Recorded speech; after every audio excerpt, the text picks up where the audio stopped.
खुला है जो नया टाइप का। तो चलो बेटा, आज हम लोग ऑप्टिक्स के क्वेश्चंस करते हैं। ऑप्टिकल इंस्ट्रूमेंट मैंने आपको बता दिया था, उसके पहले आज क्वेश्चन करते हैं ढंग से, ठीक है ना। तो जैसे देखिए, अब मेरे पास बहुत सारे क्वेश्चन हैं, उन क्वेश्चनों को किया जाए, ठीक है बेटा। तो चलिए क्वेश्चन करते हैं बड़े ही ईमानदारी से, ठीक। तो मेरे पास सवाल है, बहुत सारे सवाल हैं। चलो मैं बनाने की कोशिश करता हूँ, देखते हैं कौन बता पाता है। बनाता हूँ। देखो अब क्वेश्चन क्या कह रहा है बेटा, ज़रा सुनेगा ध्यान से। जैसे क्वेश्चन ये कह रहा है कि देखिए, मैं जैसे क्या मैंने आपको बताया था कि टेलीस्कोप, कंपाउंड माइक्रोस्कोप, इन सभी क्वेश्चन ना लैंग्वेज बड़े बड़े होते हैं, लेकिन बड़े होने का मतलब ये नहीं कि क्वेश्चन टफ होगा, क्वेश्चन आसान होगा, बस आपको थोड़ा सा समझना है, ठीक है ना। तो आप ध्यान दीजिएगा, मैं लैंग्वेज पढ़ रहा हूँ, आप ध्यान से सुनने को तैयार है तो आपको सब समझ में आएगा, ठीक है बेटा।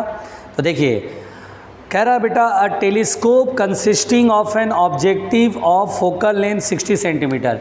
एक टेलीस्कोप है जिसमें टेलीस्कोप में ऑब्जेक्टिव लेंस बड़ा होता है, आई पीस छोटा होता है, अपर्चर में छोटा होता है, बताया था बेटा। ये ऑब्जेक्टिव का फोकल लेंथ दिया हुआ है 60 सेंटीमीटर। तो पहले मैंने क्वेश्चन को पढ़ करके एक थोड़ा सा रफ डायग्राम बना लिया, लिखने शुरू कर दिया जो भी डेटा है। तो telescope consisting of an objective of focal length 60 centimetre and a single lens eye piece of focal length 5 centimetre. और आई पीस का फोकल लेंथ है 5 सेंटीमीटर, जिसका अपर्चर छोटा उसका फोकल लेंथ भी छोटा, ठीक है। Is focused at a distant object, बहुत दूर कोई ऑब्जेक्ट है उसको देखने के लिए हम इस टेलीस्कोप का इस्तेमाल करते हैं। In such a way that parallel rays emerges from the eye piece.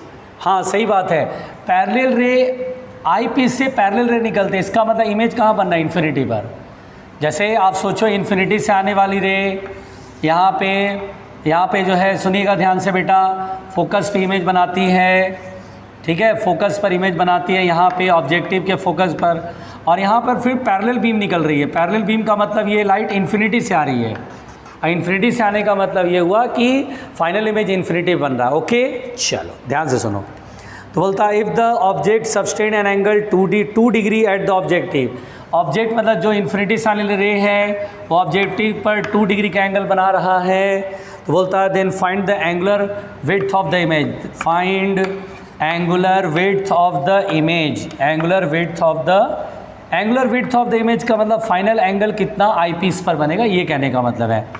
Angular width of the image कितना एंगल बनाएगा। अब बताओ बेटा, बताओ पहले, क्या ये इंस्ट्रूमेंट नॉर्मल एडजस्टमेंट में है? तो यस, नॉर्मल एडजस्टमेंट का मतलब क्या होता है, जब फाइनल में इन्फिनिटी बनता है, ओके।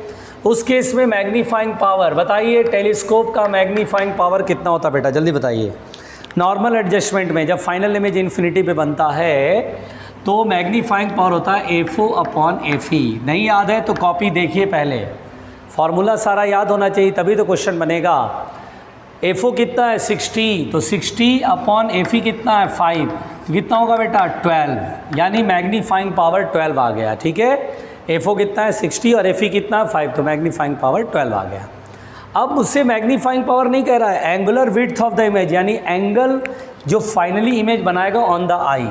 तो बताइए मैग्नीफाइंग पावर क्या एंगुलर मैग्नीफिकेशन कहते थे? Yes, angle made by the final image on the eye upon the angle made by the incident ray with the objective equal to 12। तो थीटा नॉट, ये theta naught का मतलब क्या हुआ, incident ray जो objective के साथ एंगल बनाएगा, कितना एंगल बना रहा बेटा 2 डिग्री, तो 2 बाय बराबर 12, तो थीटा बराबर कितना होगा 24 डिग्री। तो हम बोलेंगे sir 24 degree is the answer, और ये देखिए 24 डिग्री। क्या आसान क्वेश्चन नहीं है? बिल्कुल आसान क्वेश्चन है, बहुत ही आसान है, ठीक है। चलो बेटा अगला सवाल, चलिए मिटा दूं क्या, लिख लो जल्दी और घबराना नहीं।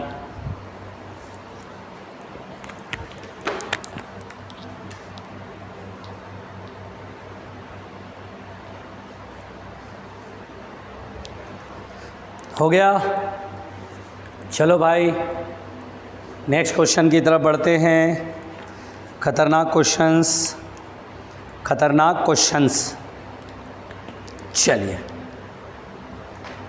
अगला सवाल बनाते हैं बेटा, डरना नहीं है। चलिए लिख लो इसे जल्दी से।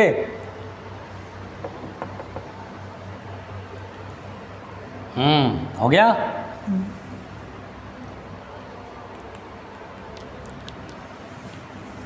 चलो अगला सवाल बनाते हैं, अगला सवाल बनाते हैं। देखो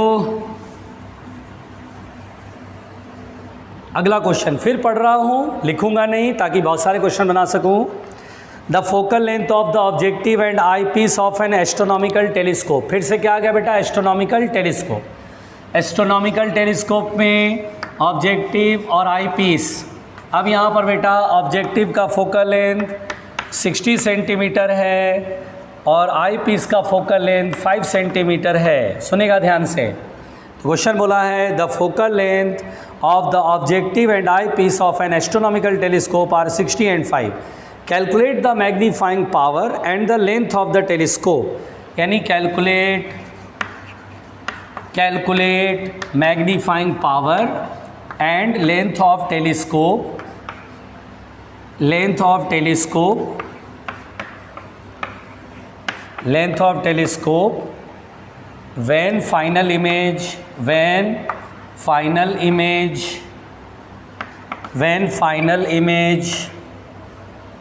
forms at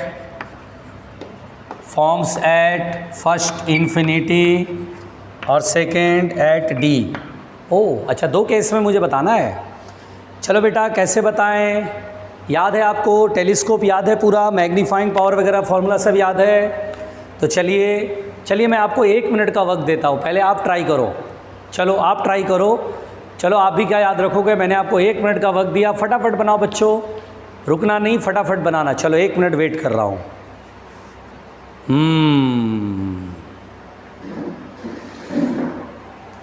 कैसे बताएं कि तुझको चाहें यारा, बता ना पाए बातें दिलों। जल्दी बनाओ बेटा।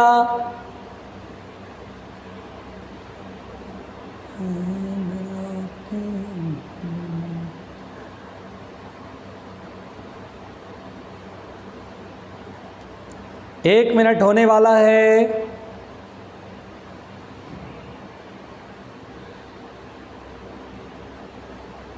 चलिए हो गया भाई, हो गया। जल्दी बोलो, हो गया भाई, हो गया।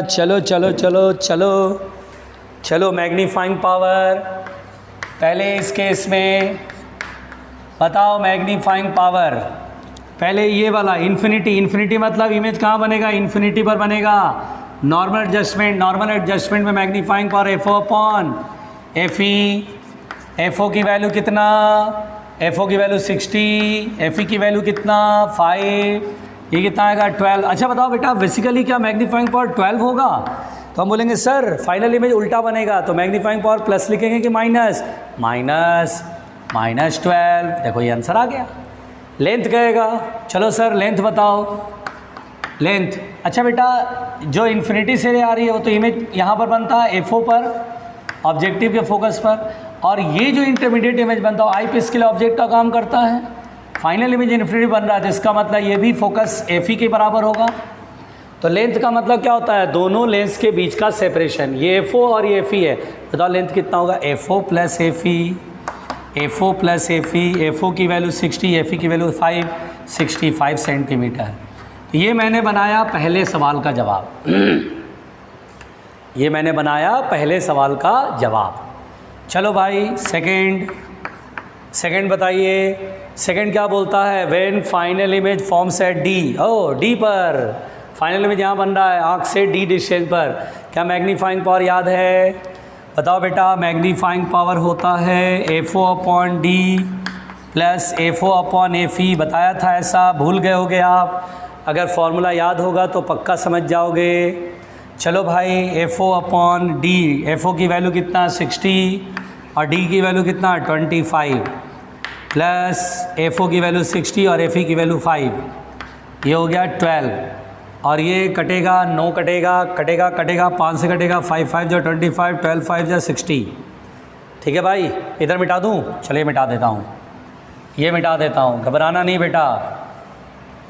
तो मैग्नीफाइंग पावर आ जाएगा जब फाइनल में डी पर बन रहा है 12/5 + 12 एलसीएम होगा ब्रैकेट में 1 + 1/5 दैट इज 5 का एलसीएम 5 + 1 6 72/5 आएगा ना। काट के देखूँ कितना आएगा, बताओ बेटा कितना आएगा। 5 × 1 = 5 तो 2, 5 × 4 = 20, 20, 5 × 4 = 20, 14.44। ये मैग्नीफाइंग पावर। बोलो प्लस लिखो कि माइनस। सर आंसर तो वैसे माइनस में देना चाहिए, क्यों देना चाहिए जल्दी बताओ। मैंने मैग्नीट्यूड कैलकुलेट किया, मैंने मैग्नीट्यूड कैलकुलेट करना सिखा दिया। अब प्लस और माइनस आप डिसाइड करो। उल्टा बनता है टेलीस्कोप में, फाइनली में उल्टा बनेगा तो माइनस लगा दो। माइनस बाद में लगाना, कैलकुलेट करने के बाद फिर अपने तरफ से माइनस लगा देना। लेंथ उस केस में क्या ये यूई के बराबर होगा, FO + UE, और यूई की वैल्यू होता है FE × D/D + FE। नहीं आया। इसके लिए IP, इसके लिए लेंस फॉर्मूला लगा करके यूई निकालना होता है।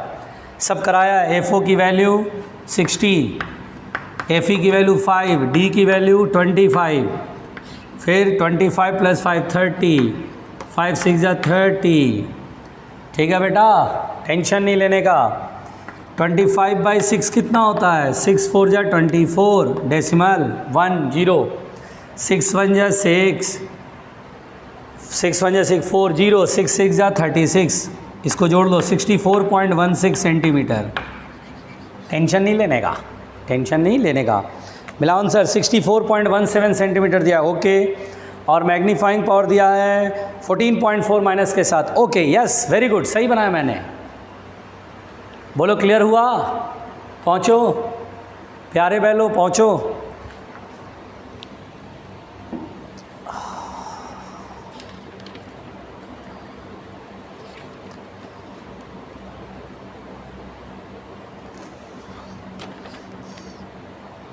जल्दी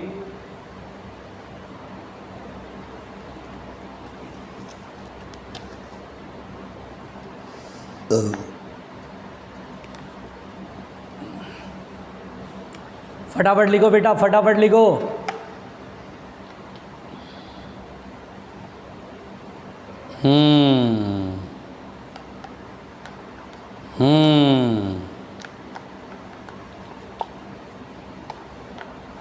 चलो चलो मिटाते हैं, चलो मिटाते हैं। अरे भाई ये माइक कैसे गिर गया, अरे भाई ये माइक कैसे गिर गया। आओ मिटाएं। चलो अगला सवाल बनाते बेटा, ठीक, घबराना नहीं है। चलो बेटा नेक्स्ट क्वेश्चन बनाते हैं, नेक्स्ट क्वेश्चन बनाते हैं। क्वेश्चन कहता है a far sighted person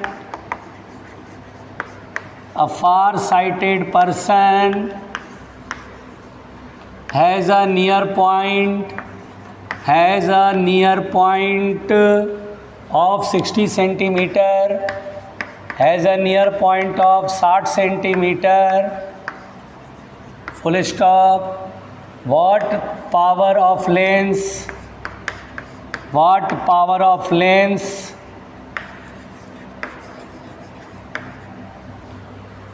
should be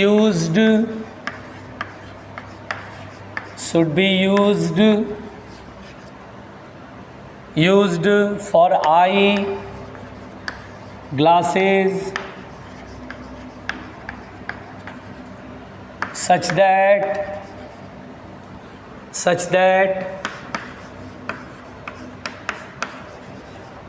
the person can read this book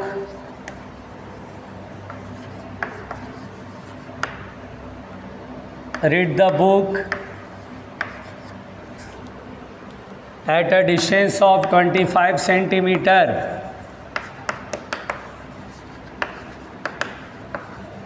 बेटा ये सवाल बड़ा ही भारी टफ है ना, तो देखिए ध्यान से। A far sighted person has a near point of 60 centimetre. एक बेटा फार साइटेड पर्सन है, फार साइटेड मतलब हाइपरमेट्रोपिया, यानी एक आँख है जिसमें हाइपरमेट्रोपिया का प्रॉब्लम है, मतलब दूर की चीज़ें दिखती हैं, पास की चीज़ें नहीं दिखती हैं। तो अगर आपको पूरी थ्योरी याद हो, हाइपरमेट्रोपिया में पढ़ाया था, इसमें ये जो आँख होता है बेटा, इसको ये प्रॉब्लम है फार साइटेडनेस का, यानी नज़दीक की चीज़ें नहीं दिख पाती हैं, नज़दीक की चीज़ें इसको नहीं दिख पाती हैं। क्यों नहीं दिख पाती हैं बेटा? क्योंकि यहाँ पर बेटा नज़दीक की चीज़ें, पहले तो नज़दीक की चीज़ें क्यों नहीं देख पाता है? क्योंकि लाइट ऐसे डी डिस्टेंस पर जो ऑब्जेक्ट है उसको नहीं देख पाता है। क्या इसका नियर पॉइंट दूर खिसक जाता है? यस, कहीं नियर पॉइंट यहाँ आ जाता है। जैसे बोलेगा 30 के बाद सब दिख रहा है, 30 से पहले नहीं दिख रहा है, जिसका मतलब फार साइटेड पर्सन है, इसको दूर का दिखता, पास का नहीं दिखता है, नियर पॉइंट अवे शिफ्ट हो जाता है। ऐसे करके मैंने थ्योरी पढ़ाया था। तो अब बेटा इसमें क्या होता है, तो हम बोलते हैं सर इसमें जब लेंस पर लाइट गिरती है बेटा, तो ये मोड़ने की क्षमता इसमें कम होती है, मोड़ नहीं पाता है। इसमें जो होता है light behind the retina focus होता है, मोड़ने की क्षमता नहीं है इसमें, है ना बेटा, मोड़ने की क्षमता कम हो जाती है। कोई बात नहीं। तो अब इसमें क्या करते हैं हम लोग, इसका नियर पॉइंट कहीं यहाँ शिफ्ट हो जाता है, तो हम चश्मा बनाते थे। रेमेडी, मैं आपको कंसेप्ट रिवाइज करा रहा हूँ। तो रेमेडी में क्या था बेटा? रेमेडी में ये था कि सर ये सर यहाँ पर ये लेंस है। अब देखिए सबसे पहली बात, far sighted person has a near point of 60 centimetre. देखो दिया हुआ नियर पॉइंट, एक फार साइटेड पर्सन है जिसका नियर पॉइंट 60 सेंटीमीटर, मतलब 60 सेंटीमीटर के बाद सब दिख रहा है, 60 सेंटीमीटर से पहले नहीं दिख रहा है ना। तो यहाँ पर हम लेंस बनाते हैं। कौन सा लेंस बनाएंगे? क्योंकि इसमें कन्वर्ज करने की क्षमता कम है, तो कॉन्वेक्स लेंस कन्वर्ज करता है बेटा, तो कॉन्वेक्स लेंस पहनाएंगे। ये डी डिस्टेंस पर, लेंस और आई से डिस्टेंस सेम लेना है, ठीक है। 25 सेंटीमीटर पर ऑब्जेक्ट है। ये लेंस क्या करेगा, थोड़ा सा रे को अंदर की तरफ मोड़ देगा, ताकि लेंस क्या करेगा, इमेज जो है वो 60 सेंटीमीटर पर बनाएगा, है ना। ये लेंस के लिए ऑब्जेक्ट 25 है और इमेज इसका 60 सेंटीमीटर बनाएगा, ताकि आई को ये लगे कि ये ऑब्जेक्ट तो 60 पर रखा हुआ है और उसका इमेज ये रेटिना पर बना देगा। रेटिना पर क्या करेगा बेटा, बना देगा, और रेटिना पर बनाएगा, ठीक है, रेटिना पर बनाएगा। तो मुझे इसकी फोकल लेंथ बतानी है। हमें सब फॉर्मूला अगर मान लो भूल भी गए, कोई बात नहीं, अपने मेथड से लगा लेंगे। लेंस फॉर्मूले से क्वेश्चन को बना लेते हैं। चलो लेंस फॉर्मूले से बनाते हैं, ठीक है बेटा। लेंस फॉर्मूले में क्या था, 1/v माइनस 1/u बराबर 1/f, ठीक है। v की वैल्यू माइनस में 60, u की वैल्यू, जो सब माइनस क्यों ले रहा हूँ, क्योंकि इस लेंस के लिए लेंस फॉर्मूला, इंसिडेंट लाइट इधर है और डिस्टेंस इधर मेजर कर रहा हूँ माइनस में, ऑब्जेक्ट डिस्टेंस इधर मेजर कर रहा हूँ माइनस में, माइनस माइनस प्लस 1/f को p लिख देता हूँ। अगर डायोप्टर बताना तो ये सेंटीमीटर में है ना, ऊपर 100 कर लो, सेंटीमीटर में 100 कर लो, कॉमन सेंस लगाओ, 0 0 कट गया, ठीक है। 25 4 जा 100 होता है, यहाँ हो गया -5/3 और ये +4 = p, ये डायोप्टर में आएगा। 3 का एलसीएम ले लो, 4 3 या 12, 12 में से 5 गया 7, 7/3 डायोप्टर प्लस में, काटना चाहो तो काट लो, 3 2 जा 6 पॉइंट, मतलब 1 जाएगा 103, 3 3 जा 9, 2.33 डायोप्टर आंसर होगा। तो आंसर मिलाते हैं तो यस, प्लस में 2.33 डायोप्टर। आपको अगर फॉर्मूला नहीं भी याद है तो आप अपने कॉमन सेंस से क्वेश्चन को बना सकते हो, कंफ्यूज नहीं होना बेटा, बहुत ही सिंपल होता है। लिखो इसे, ठीक है, लिखो, और सवाल बनवाता हूँ, टेंशन ना लो, लिखो लिखो।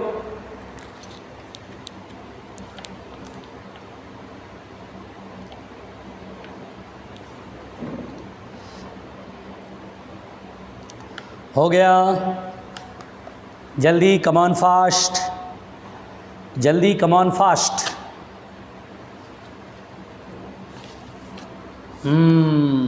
जल्दी जल्दी, आज आपको जल्दी जल्दी लिखना होगा,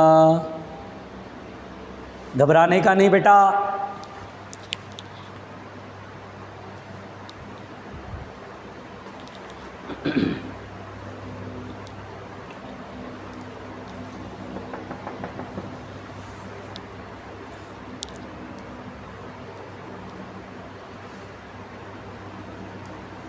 हो गया, मिटाएं।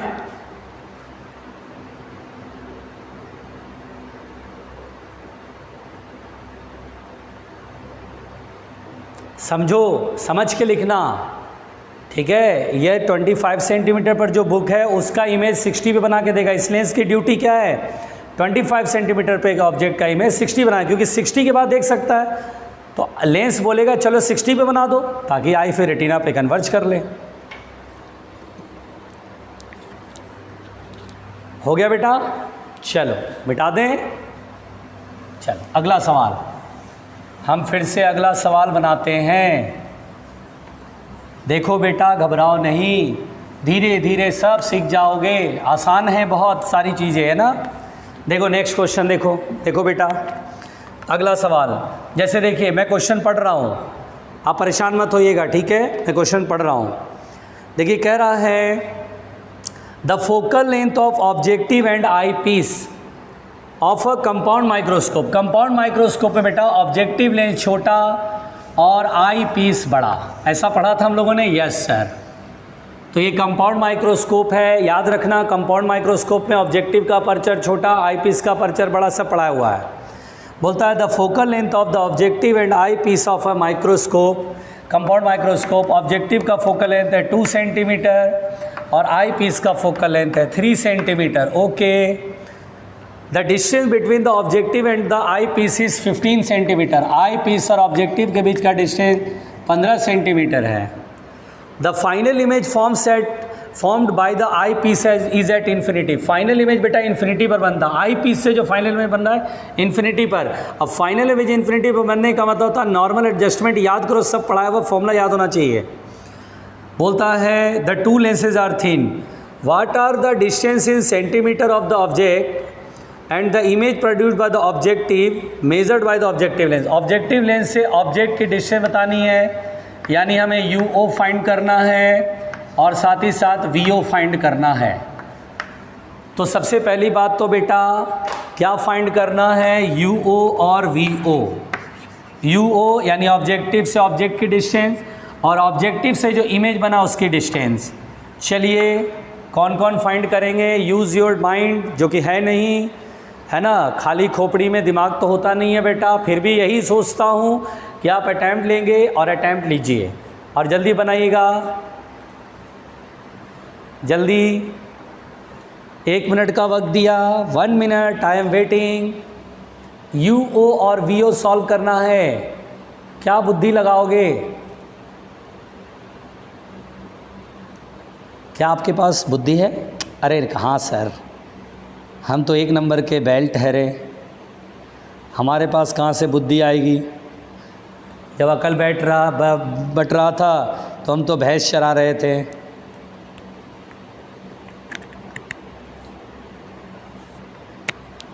तो भैया जल्दी चलिए देखिए बेटा, तो बहुत आसान है। सोचो फाइनल इमेज इन्फिनिटी पे अगर बन रहा है तो ये जो इंटरमीडिएट इमेज बनता है वो आई पीस के फोकस पर बनेगा। क्या ये डिस्टेंस 3 के बराबर होगा? जल्दी बताओ भाई, आई पीस का फोकस है तभी ना फाइनल इमेज इन्फिनिटी बनेगा। अब सोचो ये 3 है और ये 15 है, तो 15 में से 3 जाएगा तो कितना होगा बेटा? 12। तो हम बोलेंगे सर VO तो 12 सेंटीमीटर है। सर क्या बात करते हो, सिंपल तो था। अब UO इस लेंस से ऑब्जेक्ट की डिस्टेंस, लेंस का फोकल लेंथ मालूम, इमेज डिस्टेंस मालूम, ऑब्जेक्ट डिस्टेंस निकालना है। लेंस फॉर्मूला लगाओ ना, 1/V माइनस 1/U बराबर 1/F। VO की वैल्यू 12 प्लस में, क्यों? क्योंकि इंसिडेंट लाइट इससे इधर निकलेगी ना, ऑप्टिकल सेंटर से इमेज की डिस्टेंस इंसिडेंट लाइट की डायरेक्शन में, प्लस ऑब्जेक्ट डिस्टेंस माइनस में, क्योंकि इंसिडेंट लाइट इधर ऑब्जेक्ट इधर, माइनस UO। और ये कॉन्वेक्स लेंस है, कॉन्वेक्स लेंस की फोकल लेंथ प्लस में होती है 2, माइनस माइनस प्लस 1/UO बराबर 1/2 और 1/12 आएगा माइनस में। 2 और 12 का एलसीएम हो गया 12, यहाँ आएगा 6, यहाँ आएगा 1, तो UO बराबर हो गया 12/5। लो भाई हो गया 2.4 सेंटीमीटर इज़ द आंसर। क्यों जान देते हो, इतना सिंपल तो है यार। ज़बरदस्ती बस कन्फ्यूज़न, ज़बरदस्ती का कन्फ्यूज़न बस कि सर हम नहीं बना पाएंगे बैल बुद्धि। बोलो क्लियर? चलो अगला क्वेश्चन, पहले लिख लो बेटा, नोट कर लो इसे, नोट करो, लिखो। लिखने में तो बहुत माहिर हैं ना आप लोग, लिखिए लिखिए, बड़े आराम से लिखिए, सॉल्यूशन मिल जाना चाहिए। फिर तो कम वक्त हम तो हैं ही लिखने में माहिर, तो लिखने में बहुत एक्सपर्ट है। जल्दी लिखो। चलो भाई, अगला सवाल, अगला सवाल। चलो आओ मिलके मिटाएं, आओ मिलके मिटाएं। देखो बेटा, देखो बेटा, अब जैसे देखो क्वेश्चन क्या बोलता है बेटा, समझना ध्यान से। जैसे बोलता है बेटा a person who can see a person who can see things, a person who can see things most clearly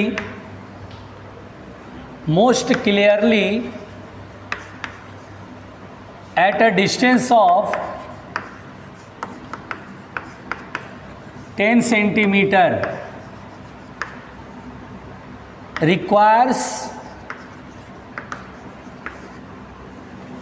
spectacles to enable him to see clearly things at a distance of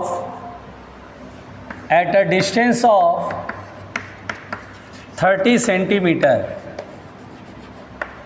What should be the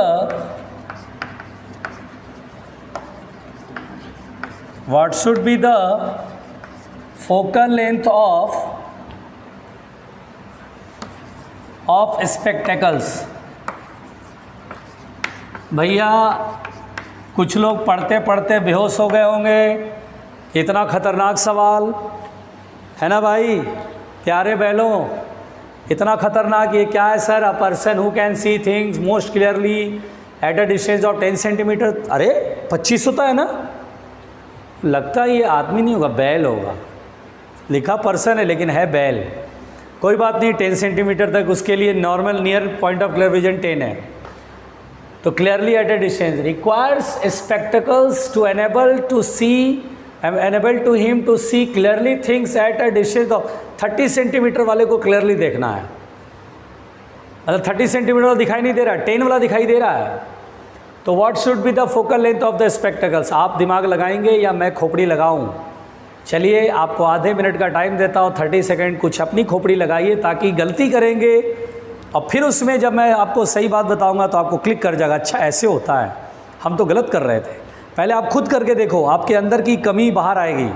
खुद करके देखो, कोशिश करो, please चलो करो करो, जल्दी करना बेटा। अरे भाई बहुत ख़तरनाक है कहानी, ऐसे चलेगा काम? कैसे चलेगा काम? इतने में तो सर हम जान दे देंगे, इतने में तो सर हम जान दे देंगे। चलो बेटा जल्दी बनाओ। कौन बनाएगा, कौन बनाएगा, कौन बनाएगा, कौन बनाएगा, कौन बनाएगा? एक पर्सन, मान लो बैल, एक बैल who can see things most clearly at a distance of 10। अरे भाई 10 वाला देख सकता है बहुत अच्छे से। Requires spectacles to enable to him to see clearly things at a distance of 30। और 30 वाले को देखने के लिए उसे चश्मा लगाना पड़ेगा। चश्मे का फोकल लेंथ कितना होगा? ठीक है बेटा, चलो मैं बताता हूँ। बन गया बेटा, दिमाग लगा लिए? अपनी खोपड़ी जो है नहीं लगा दिया? चलो मैं लगाता हूँ। देखो बेटा क्या सवाल है।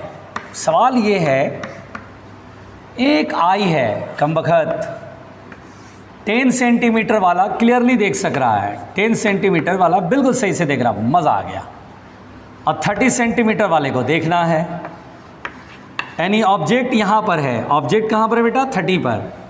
और उसका इमेज कहाँ बनना चाहिए? 10 पर। देखो ना, बस सिंपल, ऑब्जेक्ट ये है, इमेज कहाँ बनना चाहिए 30 पर। चश्मा कौन सा पहने पता नहीं, कॉन्वेक्स पहने कॉनकेव पहने, अभी टेंशन मत लो, फोकल लेंथ अपने आप प्लस माइनस जो आएगा बता देगा। बस ऑब्जेक्ट डिस्टेंस क्या बेटा 30, ऑब्जेक्ट किसको देखना है 30 वाले को देखना है, और 10 वाले पर क्लियरली दिखता है, तो उसका 30 का इमेज 10 पर बनना चाहिए। तो 30 ऑब्जेक्ट है, इमेज 10 है। अब लेंस फॉर्मूला लगाओ, अपने आप उत्तर आएगा, टेंशन मत लो। 1/v - 1/u बराबर 1/f। इमेज सामने है, मतलब लेंस यहाँ लगाओगे तो ऑप्टिकल सेंटर के अपोजिट, जो कि ऑब्जेक्ट ये है, इमेज ये है, माइनस में जाएगा इमेज डिस्टेंस, इमेज में डिस्टेंस -10। अब लो सर ये तो आई से, अरे बेल लेंस से भी डिस्टेंस 10 ही लेंगे, क्योंकि लेंस तो बहुत ही करीब होता है ना चश्मा। अरे चश्मा यहाँ पहनते हो या यहाँ पहनते हो बेल, तो -10। u की वैल्यू कितना होगा -30 = 1/f। अपने आप जो आना है आएगा, नहीं आना है नहीं आएगा, आना है आएगा, देखते हैं क्या आएगा 1/30। एलसीएम ले लेंगे, 30 और 10 का एलसीएम कितना होगा 30। चलो इधर लिखते हैं, कंफ्यूज मत होना बेटा, 30। अब बोलो कितना होगा, यहाँ माइनस है, -3 आएगा, +1 आएगा, 1/f बराबर -2/30, यानी f बराबर -15 सेंटीमीटर। माइनस का मतलब बताओ कौन सा लेंस पहनेंगे, माइनस का मतलब कॉनकेव लेंस पहनेंगे जिसका फोकल लेंथ होना चाहिए 15 सेंटीमीटर। बोलो क्लियर, 15 सेंटीमीटर का कॉनकेव लेंस पहना दो इस आदमी को, इसका मकसद पूरा हो जाएगा। बोलो नहीं आया, आसान है, सामने बनाया, आप भी देख रहे हैं, कोई टेंशन। लिखो इसे, थोड़ी सी बुद्धि लगा दो काम बन जाता है, लगाते ही नहीं है। और बनाता हूँ, टेंशन ना लिया करो बेटा, और बनाता हूँ।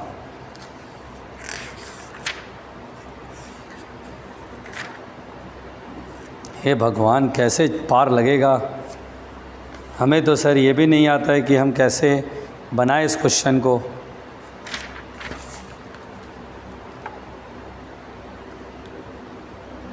चलो बेटा सवाल बनाते हैं, मिटा दूं? चलो मिटा रहा हूँ, ठीक है। चलिए अगला सवाल, तैयार है ना आप सभी लोग? चलो अगला सवाल करते हैं, घबराने का नहीं, ठीक है। देखो अगला क्वेश्चन कहता है बेटा, N astronomical telescope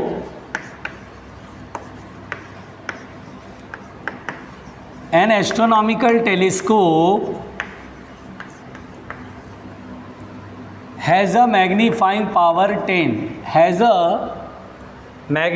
power 10, the focal length of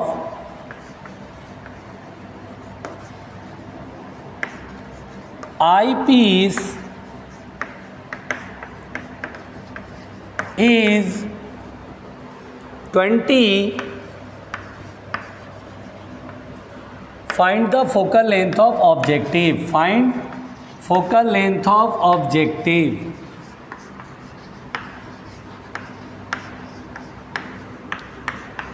भाई साहब इतना खतरनाक क्वेश्चन, ये क्या है? An astronomical telescope has a magnifying power 10. The focal length of eyepiece is 20 centimeter. Find focal length of objective. चलिए भाई कैसे बनाएंगे बताइए बेटा। यार एक बात बताओ, मैग्नीफाइंग पावर हमारे को दिया है 10, आप अटेम्प्ट लोगे क्या? जल्दी बताओ, मैं रुक जाऊं क्या? चलो मैं रुक जाता हूं, चलो मैं थोड़ा सा आधा मिनट रुक जाता हूं। चलो 30 सेकंड में रुक रहा हूं बेटा, जल्दी बनाओ, कोशिश करो जल्दी।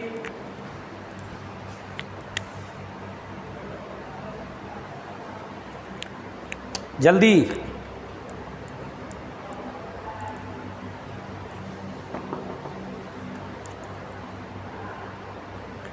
जब कुछ नहीं बोलता है तो हम इसको क्या मानेंगे? Normal adjustment. और टेलीस्कोप का नॉर्मल एडजस्टमेंट में मैग्नीफाइंग पावर गिवन है 10, तो ये तो बहुत आसान है। Magnifying power in normal adjustment जब फाइनल इन्फिनिटी बनता है तो F O upon F E होता है उल्लुओं। और मैग्नीफाइंग पावर कितना दिया 10 और एफ ओ निकालना है बैल और एफ ई की वैल्यू कितना दिया है 20 सेंटीमीटर, एफ ओ की वैल्यू 200 सेंटीमीटर। ये इतना दिमाग लगाते हैं, इतना दिमाग लगाते हैं कि आइंस्टीन न्यूटन सब फेल इनके सामने, इतना खोपड़ी लगाते हैं। सोचिए जिनके पास खोपड़ी नहीं है वो खोपड़ी लगाते हैं, बताइए कितना अजीब सा है ना अजूबा। बैल इतना आसान था, न जाने क्या क्या सोचते रहते हैं। जल्दी लिखो।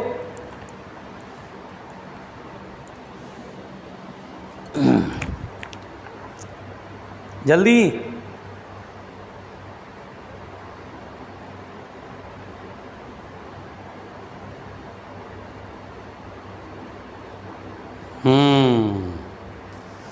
जल्दी बोलो। अगला क्वेश्चन, अगला क्वेश्चन। चलो बेटा मिटाते हैं, चलो बेटा मिटाते हैं।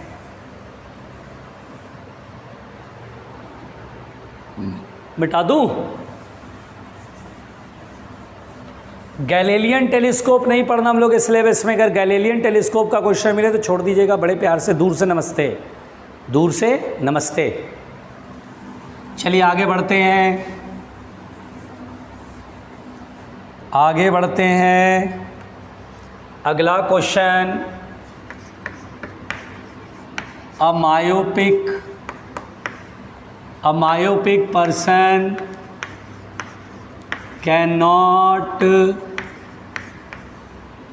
See objects, cannot see objects lying beyond 2 meter, lying beyond 2 meter. Find focal length, find focal length and power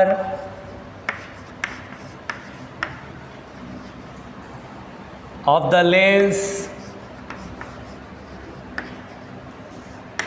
lens required.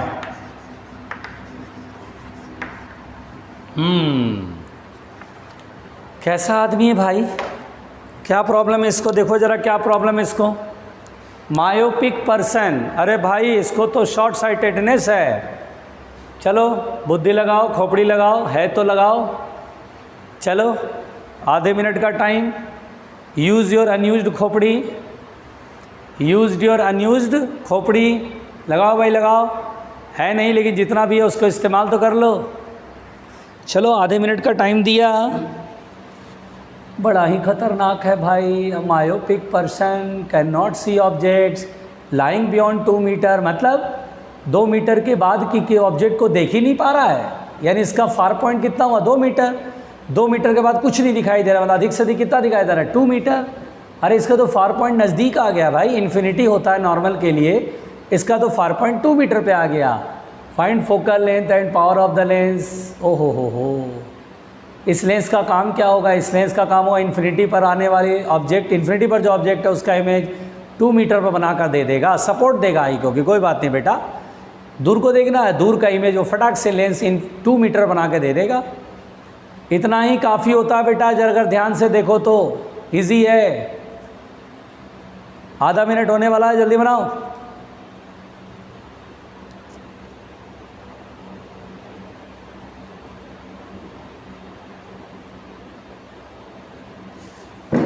बोलो क्लियर? देखो मैं बताता हूँ, देखो देखो टेंशन ना लो। ये बेटा बहुत ही आसान क्वेश्चन था। देखो डायग्राम बना लो, क्योंकि पहली बार आप बना रहे हो ना, तो आपके दिमाग में खोपड़ी में है ही नहीं। मायोपिक पर्सन क्या होता है? इन्फिनिटी से आने वाली रे को नहीं देख पाता है। इन्फिनिटी से आने वाली रे पहले ही फोकस हो जाती है, तो लफड़ा हो जाता है इसके साथ। क्या करना पड़ता है? लेंस पेन आना पड़ता है, ठीक है। अब देखो इसमें क्या होता है बेटा, इसका जो फार पॉइंट है वो 2 मीटर है। सोच के देखो बेटा, 2 मीटर के बाद नहीं देख पा रहा है, 2 मीटर के बाद नहीं देख पा रहा है, तो जो हम लेंस में, पहले बताओ लेंस कौन सा पहनेंगे, कॉन्वेक्स या कॉनकेव? कॉनकेव, क्योंकि कन्वर्जिंग ज़्यादा हो रहा है, तो थोड़ा कम करने के लिए कॉनकेव पहनाएंगे। इन्फिनिटी से आने वाली रे को थोड़ा बाहर मोड़ के देगा, ऐसा मोड़ेगा ना कि आई को लगेगा कि 2 ही मीटर से आ रहा है लाइट। तो हमें इसी का फोकल लेंथ बताना है, सिंपल। इसके लिए lens formula 1/v minus 1/u बराबर 1/f। इमेज कहाँ पर बन रहा है? सामने इधर बन रहा है, इंसिडेंट लाइट इधर से आ रहा है तो ऑप्टिकल सेंटर से अपोजिट 2 मीटर माइनस, ये तो इन्फिनिटी है, 0 हो गया, बराबर 1/f। फोकल लेंथ होगा -2 मीटर। पावर कहेगा तो पावर क्या बोलेंगे बेटा? 1/f, यानी कि -1/2, यानी -0.5 डायोप्टर इज़ द आंसर। ये तो बहुत ही ईजी था। खतरनाक प्राणियों, जोर से बोलो, खतरनाक प्राणियों। तो भैया -2 metre and -0.5 dioptre is the answer. तो कुल मिला के बेटा आप देख पा रहे होंगे कि हाँ इजी क्वेश्चन है, ज़्यादा टफ नहीं होता है, बस आपका डर है जो आपको बनाने नहीं देता है, ठीक है। और बता दूँ? चलो अब एक काम करते हैं, थोड़ा सा पढ़ते हैं, जोर से बोलो, थोड़ा सा पढ़ते हैं, ठीक है। चलो मिटा दें।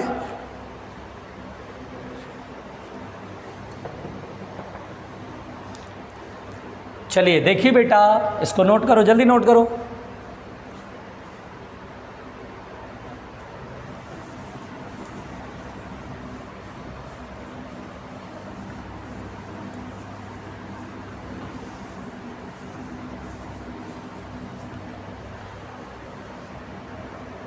चलिए अब हम लोग यहाँ पर पढ़ेंगे बेटा defect in images. Defect in images, image का डिफेक्ट, डिफेक्ट इन इमेजेज। तो देखो बेटा इमेज का डिफेक्ट, ठीक है बेटा, ध्यान से सुनिए। डिफेक्ट इन इमेजेज, जैसे बेटा देखो जो इंस्ट्रूमेंट से जो इमेज बनता है उसमें डिफेक्ट होता है बेटा, और जो डिफेक्ट होता है बेटा वो दो तरह का होता है। एक होता है स्फेरिकल एबिरेशन, एक होता है स्फेरिकल एबिरेशन, स्फेरिकल एबिरेशन, और दूसरा होता है क्रोमैटिक एबिरेशन। आराम से सुनना, क्रोमैटिक एबिरेशन, पहले आराम से सुनो, घबरा मत जाना। एबिरेशन बोला तो घबरा मत जाना, नाम है spherical aberration, chromatic aberration. Spherical aberration जो होता है बेटा, it is due to the large aperture, यानी बेटा लेंस या मिरर के लार्ज अपर्चर की वजह से जो डिफेक्ट मिलता है, यानी लेंस या मिरर की वजह से ये डिफेक्ट मिलता है। It is due to large aperture of lens और mirror, it is due to large aperture of lens और मिरर। मिरर या लेंस तुम बड़े से ले लोगे बेटा तो उसमें जो डिफेक्ट मिलता है स्फेरिकल एब्रेशन कहलाता है। Chromatic aberration, it is due to the light, it is due to the light. इसमें मिरर या लेंस का कोई दोष नहीं है बेचारे का, उसकी कोई गलती नहीं है। गलती किसकी है? लाइट की, क्योंकि लाइट मोनोक्रोमैटिक नहीं पॉलीक्रोमैटिक है, एक से ज़्यादा wavelength. It is due to the light consisting of more than one wavelength, consisting of more than one wavelength. बहुत क्लियर है बेटा, ऑब्जेक्टिव क्वेश्चन आता है, पूछा जाता है कि भाई क्रोमैटिक एबिरेशन किसकी गलती से होता है, तो हम लोग बोलते हैं अरे यार वो मिरर या लेंस की वजह से होता होगा। नहीं भाई, ये लाइट की वजह से होता है, क्योंकि लाइट वेग से ज़्यादा वेवलेंथ होने की वजह से होता है। इसमें लेंस या मिरर की कोई गलती नहीं है। और एक्चुअली क्रोमैटिक एबिरेशन मिरर में तो मिलता भी नहीं है, तो लेंस में मिलता है केवल, है ना। स्फेरिकल एबिरेशन आपको मिरर में भी मिलेगा, लेंस में मिलेगा, लेकिन chromatic aberration found only in the lens, not in mirror. पहले पहुँचो, यहाँ तक पहुँचो। लिखो लिखो लिखो, परेशान मत हो, लिखो लिखो, ईमानदारी से लिखो।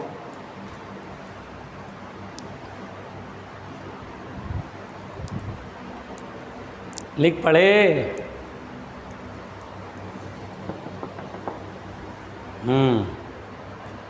मिटा दो बेटा। चलो भाई मिलके मिटाते हैं।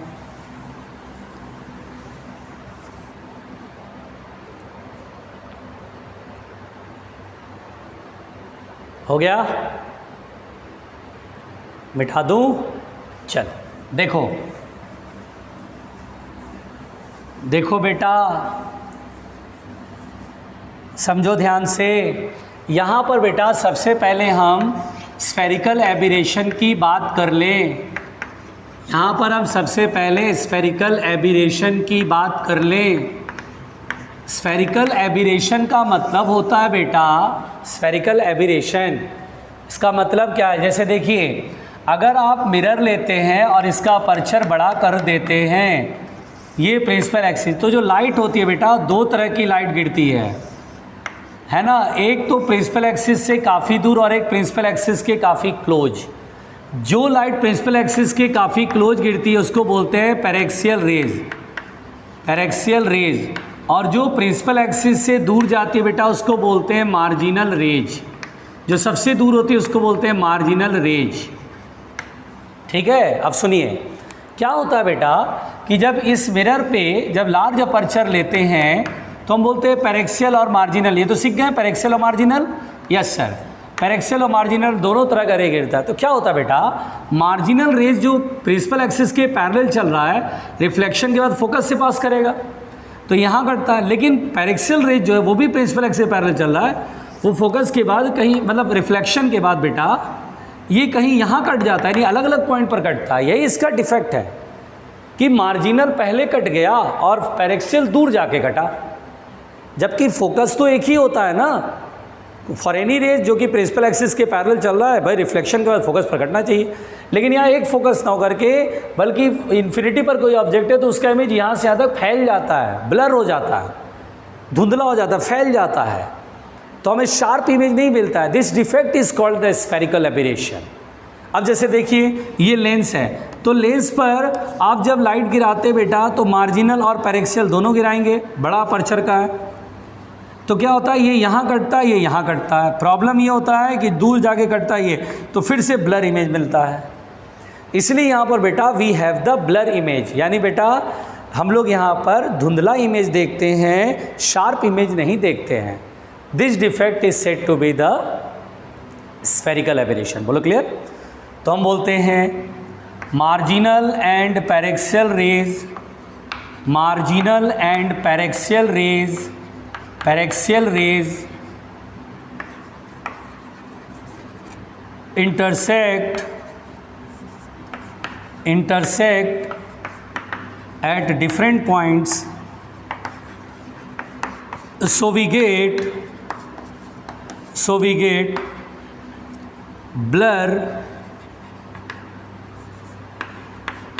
blur and faint image। इसको क्या बोलते हैं बेटा, इस तरह के डिफेक्ट को क्या बोलते हैं बेटा, स्फेरिकल एबिरेशन, है ना। तो ये तो स्फेरिकल एबिरेशन हुआ due to the large aperture. Clear हो गया? लार्ज अपर्चर की वजह से ये सारा कुछ हो रहा है। इसे लिखिए पहले, जल्दी से लिखिए,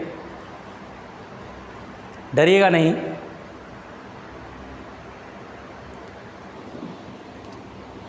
जल्दी लिखिए, प्यार से लिखिए।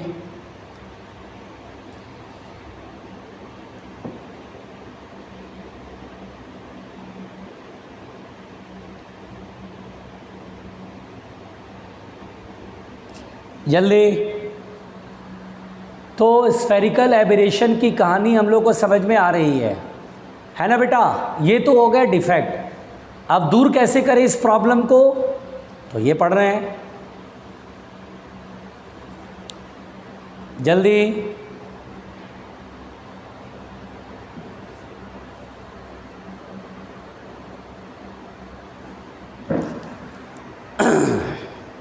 बहुत भारी है, नहीं सिंपल है यार, सिंपल है, तो इतना लोग परेशान होते हैं। मिटा दें। चलो देखो रेमेडी क्या है भाई, रेमेडी क्या है, उपाय। तो रेमेडी बहुत सिंपल है बेटा। जानते हो क्या करो, बड़ा मिरर है, बड़े अपर्चर मिरर है, तो उसका कुछ पोर्शन ब्लैक कर दो या काट दो। लेंस है, अब लेंस बड़ा सा है तो काट दो, या पेंट से, ब्लैक पेंट से पेंट कर दो। तो पहला उपाय तो वेरी सिंपल, फर्स्ट उपाय blackening the some portion of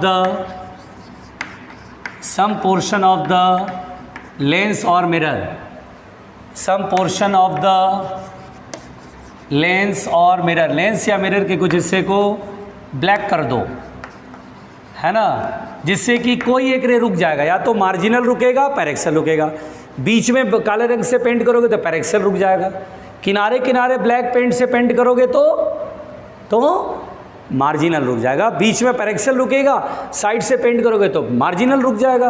कोई एक को तो रुकना पड़ेगा ना, तभी तो शार्प फोकस पर इमेज बनेगा।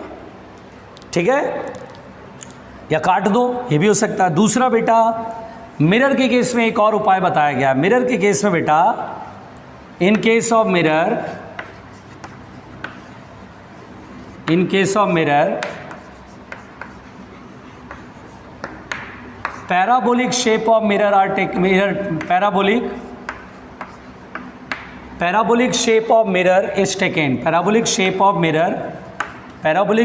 Mirror is taken. यानी बेटा हम लोग स्फेरिकल एबरेशन देखते हैं मिरर में, स्फेरिकल एबरेशन देखते हैं, उसको दूर करने का एक और तरीका बेटा पैराबोलिक शेप का ले लो। जैसे ये मिरर है तो इसको पैराबोलिक शेप बना दो ऐसे, जैसे गाड़ियों का जो हेडलाइट होता है बेटा अक्सर ये पैराबोलिक होता है ऐसे। इससे फ़ायदा क्या होता है कि ये प्रिंसिपल एक्सिस है, अब मार्जिनल रेज खूब दूर जाके कटेगा, अंदर बहुत ज़्यादा अंदर तक घुसेगा, पैरेक्सल खूब अंदर तक घुसेगा, मार्जिनल जो है यहाँ पर कटेगा ऐसे। अब पैरेक्सल को दूर कटने की आदत है, उसको खूब अंदर तक लेके जाता है, फिर काटो तो फोकस शार्प बन जाता है। तो गाड़ियों का जो हेडलाइट होता है उसमें देखते हैं लाइट जलाते हैं तो दूर तक दिखाई देता है, होता है ना लॉन्ग डिस्टेंस विज़न के लिए। उसमें क्या करते हैं, बल्ब को यहीं लगा देते हैं, लाइट निकलती है रिफ्लेक्शन विद पैरेलल, यहाँ निकलती है रिफ्लेक्शन विद पैरेलल, तो पैराबोलिक रिफ्लेक्टर यूज़ करते हैं, पैराबोलिक शेप का यूज़ करते हैं। स्फेरिकल का तो कर रहे तो दिक्कत हो रही थी ना, लार्ज अपर्चर में मार्जिनल पैरेक्सल अलग अलग कटता था, पैराबोलिक में ऐसा नहीं होगा। तो आप इसमें पैराबोलिक शेप का मिरर ले सकते हैं, तो आपको ये जो स्फेरिकल एबरेशन का डिफेक्ट है वो नहीं मिलेगा। क्लियर हुआ? जल्दी पहुँचो, देखो जल्दी।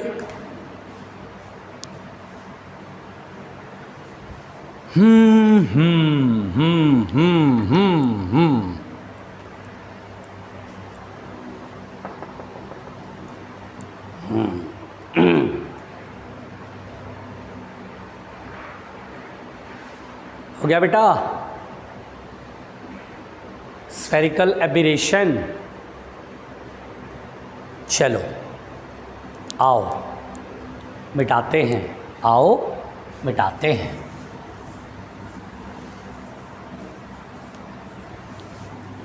देखिए दूसरा है बेटा क्रोमैटिक एबरेशन। क्रोमैटिक एबरेशन ये किसकी वजह से होता है? लेंस की वजह से या लाइट की वजह से? तो बोलते हैं लाइट की वजह से, लेंस का कोई दोष नहीं इसमें। और ये मिरर में नहीं होता बेटा। This defect found only in lens, this defect found only in lens not in mirror. क्योंकि रिफ्रैक्शन मिरर में नहीं होता है ना, मिरर में रिफ्लेक्शन होता है। कोई भी कलर ऑफ लाइट हो, जैसे आए वैसे रिफ्लेक्ट होगा। लेकिन ये जैसे डिस्पर्जन ही तो है ये दरअसल। तो डिस्पर्जन मिरर में थोड़ी ना होगा, लेंस में होगा, ग्लास स्लैब में होगा, जहाँ कलर अलग अलग डायरेक्शन में स्प्लिट कर जाए, है ना बेटा। तो देखिए this defect found only in lenses not in mirrors, not in mirrors. Mirror में ये सब डिफेक्ट नहीं मिलता है, मिरर में केवल स्फेरिकल एबरेशन का डिफेक्ट होता है, ठीक है। लेकिन क्रोमैटिक एबरेशन का डिफेक्ट सिर्फ लेंस में मिलता है। स्फेरिकल एबरेशन तो दोनों में मिलता है, मिरर और लेंस दोनों में। क्रोमैटिक एबरेशन केवल लेंस में मिलता है। इसमें क्या होता है बेटा, जैसे ये लेंस है, अब आप इसमें वाइट लाइट गिराते हैं, वाइट लाइट गिराते हैं, वाइट लाइट गिराते हैं बेटा, तो वाइट लाइट गिरते ही ये देखिए ऐसे 7 कलर्स में टूट जाएगा, ठीक है। ये रेड होगा, ये वायलेट होगा, बीच में सारी रेज पास करेंगी, बीच में ही सारी रेज पास करेंगी और आपको ब्लर फेंट इमेजेस दिखाई देंगे, है ना। अगर आपके चश्मे में प्योर लेंस लगा होता और आप किसी चीज़ को देखते तो आपको ऐसा ही दिखाई देता, ब्लर दिखाई देता, कलरफुल दिखाई देता, एक तरफ बाउंड्री पे रेड एक तरफ वायलेट और बिल्कुल धुंधला सा दिखता। तो इसको बोलते हैं blur image we will get, blur image we get. बोलो क्लियर? पहुंचो, लिखो।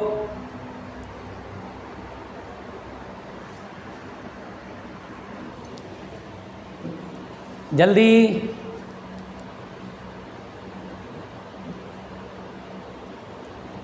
खतरे का निशान लाल क्यों होता है बेटा? क्योंकि लाल कम मुड़ता है, डेविएट कम होता है, ठीक है। रेड क्यों बोलते हैं? इसलिए क्योंकि रेड हमारे तक पहुंचता है आसानी से, इसमें डेविएशन कम होता है, इसलिए रेड हमेशा ध्यान रखो, डेविएशन कम होता है रेड में।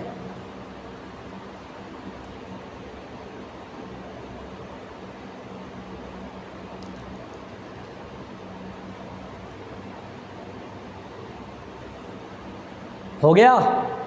जल्दी लिखो।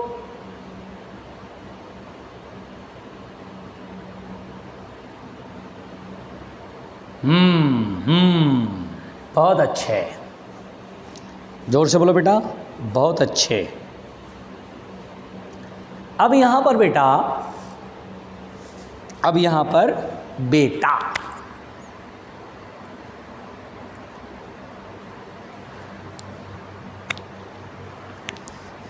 इसमें जो बातें हैं बेटा, वो बातें हम अगले एपिसोड में करेंगे। इसमें हम लोग क्रोमैटिक एबरेशन में थोड़ा सा रेमेडी वगैरह पढ़ना है, और कल रिजॉल्विंग पावर पढ़ा के चैप्टर फिनिश कर देंगे, ठीक है। कल चैप्टर फिनिश हो रहा है, मज़े की बात है। और कल कुछ क्वेश्चन भी करा देंगे, कोई टाइम बचेगा तो क्वेश्चन भी करा दिया जाएगा, ठीक है। तब तक के लिए यहाँ तक आप ठीक से जो भी पढ़ा है रिवीजन कर लेना, क्वेश्चन बनाना, पूरी अब रे ऑप्टिक्स ऑप्टिकल इंस्ट्रूमेंट पूरा बनाना, कंप्लीट बनाना, ठीक है ना। ओके, आज के लिए तक, थैंक यू।